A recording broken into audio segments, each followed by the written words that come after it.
He told me he was flying to Chicago for a conference, but the first red flag was the suitcase, smaller than usual, barely enough for a weekend, and he didn't let me pack it.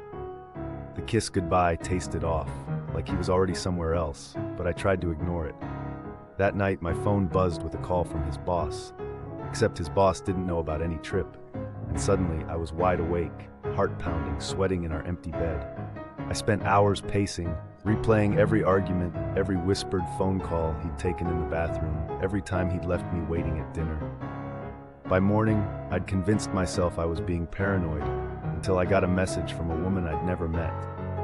"You need to know who you're sleeping next to."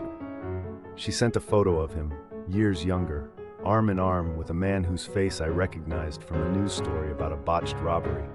My stomach dropped as I realized he wasn't on a business trip. He was running.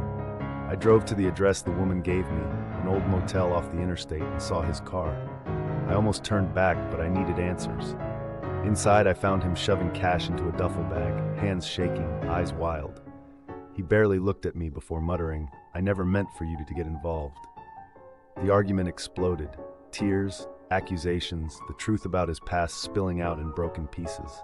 He begged me to come with him, swearing he loved me, but the fear in his voice said he was desperate, not devoted. Standing in that grimy motel room, I realized I didn't know the man I'd built my life around. I wanted to run, to scream, to cling to him, but I just stood there, paralyzed. The police sirens in the distance forced his hand. He bolted, leaving me with nothing but the echo of his secrets and the shattering certainty that I'd spent years loving a lie. And the sickest part, even as I watched him disappear, a twisted part of me wished he'd come back for me.